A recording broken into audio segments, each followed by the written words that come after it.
ओम साई राम। श्री साई सचरित्र अध्याय 36 भाग 2। भाग 2 के प्रमुख विषय हैं भाग 1 की कथा के अंतिम भाग, कथा से शिक्षा। भोजन के पश्चात पान खाते हुए उन्होंने कथा सुनाना प्रारंभ कर दिया। उनमें से एक कहने लगा, घाट में एक पहाड़ी स्थान पर हमारा निवास स्थान है। मैं अपने जीवन निर्वाह के लिए नौकरी ढूंढने गोवा आया था। तब मैंने भगवान दत्तात्रेय को वचन दिया था कि यदि मुझे नौकरी मिल गई तो मैं तुम्हें 1 माह की पगार भेंट चढ़ाऊंगा। उनकी कृपा से मुझे 15 रुपए मासिक की नौकरी मिल गई और जैसे कि बाबा ने कहा उसी प्रकार मेरी उन्नति हुई। मैं अपना वचन बिल्कुल भूल गया था। बाबा ने उसकी स्मृति दिलाई और मुझसे 15 रुपए वसूल कर लिए।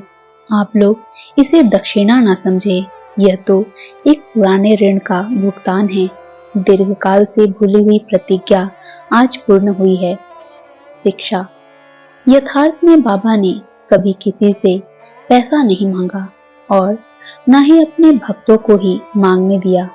वे आध्यात्मिक उन्नति में कंचन को बाधक मानते थे और भक्तों को उसके पास से सदैव बचाते रहते थे। भक्त महालसापति इसके उदाहरण स्वरूप हैं। वे बहुत निर्धन थे और बड़ी कठिनाई से ही अपना जीवन बिताते थे। बाबा उन्हें कभी पैसा मांगने नहीं देते थे और न ही वे अपने पास की दक्षिणा में से उन्हें कुछ देते थे। एक बार एक दयालु और सहृदय व्यापारी हंसराज ने बाबा की उपस्थिति में ही एक बड़ी रकम महालसापति को दी, परंतु उन्होंने उसे अस्वीकार किया। अब दूसरा अतिथि अपनी कहानी सुनाने लगा। मेरे पास एक ब्राह्मण रसोइया था जो गत 35 वर्षों से ईमानदारी से मेरे पास काम करता आया था। एक दिन उसका मन पलट गया और उसने मेरे रुपए चोरी कर लिए। मेरी अलमारी दीवार में लगी थी और जिस समय हम लोग गहरी नींद में थे, उसने पीछे से पत्थर हटाकर मेरे 30,000 रुपयों के नोट चुरा लिए।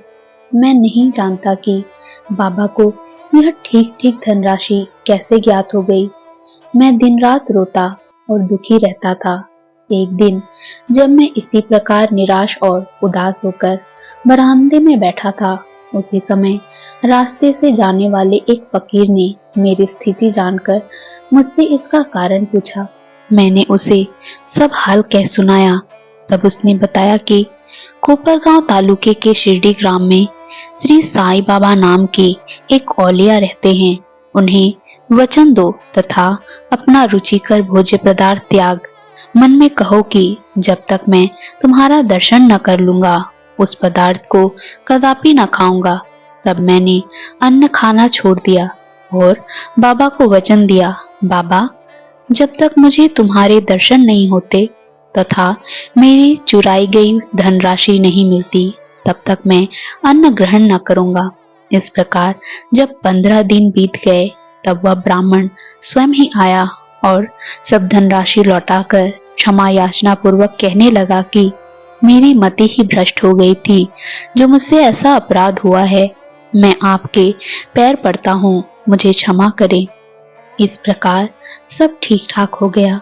जिस फकीर से मेरी भेंट हुई थी तथा जिसने मुझे सहायता पहुंचाई थी, वह फकीर मेरे देखने में कभी नहीं आया। मेरे मन में श्री साईं के दर्शन की, जिनके लिए फकीर ने मुझसे कहा था, बड़ी तीव्र उत्कंठा उठी। मैंने सोचा कि जो फकीर मेरे घर आया था वह साईं बाबा के अतिरिक्त अन्य कोई नहीं हो सकता, जिन्होंने मुझे कृपा कर दर्शन दिए और मेरी इस प्रकार सहायता की। उन्हें 35 रुपए का लालच कैसे हो सकता है। इसके विपरीत वे अहेतुक कृपा करके आध्यात्मिक उन्नति के पथ पर ले जाते हैं। जब चोरी की गई राशि पुनः प्राप्त हो गई, तब मेरे हर्ष का पारावार न रहा। मेरी बुद्धि भ्रमित हो गई और मैं अपना वचन भूल गया। कुलाबा में एक रात्रि को मैंने साईं बाबा को स्वप्न में देखा। तभी मुझे अपनी शिरडी यात्रा के वचन की स्मृति हो आई। मैं गोवा पहुंचा और वहां से एक स्टीमर द्वारा बंबई पहुंचकर शिरडी जाना चाहता था, परंतु जब मैं किनारे पर पहुंचा तो देखा कि स्टीमर खचाखच भर चुका है और उसमें बिल्कुल भी जगह नहीं है।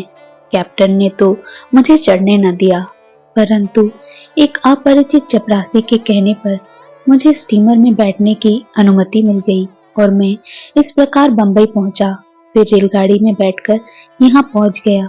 बाबा के सर्वव्यापी और सर्वज्ञ होने में मुझे कोई शंका नहीं है। देखो तो हम कौन हैं और कहाँ हमारा घर। हमारा भाग्य कितना अच्छा है कि बाबा हमारी चुराई गई राशि वापस दिलाकर हमें यहाँ खींच कर लाए। आप शिरडीवासी हम लोग की अपेक्षा सहस्त्र गुना श्रेष्ठ और भाग्यशाली हैं, जो बाबा के साथ हंसते खेलते मधुर भाषण करते और कई वर्षों से उनके समीप रहते हो। यह आप लोगों के गत जन्मों के शुभ संस्कारों का ही प्रभाव है, जो कि बाबा को यहाँ खींच लाया है। श्री साईं ही हमारे लिए दत्त हैं। उन्होंने ही हमसे प्रतिज्ञा कराई तथा जहाज में स्थान दिलाया और हमें यहाँ लाकर अपनी सर्वव्यापकता और सर्वज्ञता का अनुभव कराया। ओम साईं राम।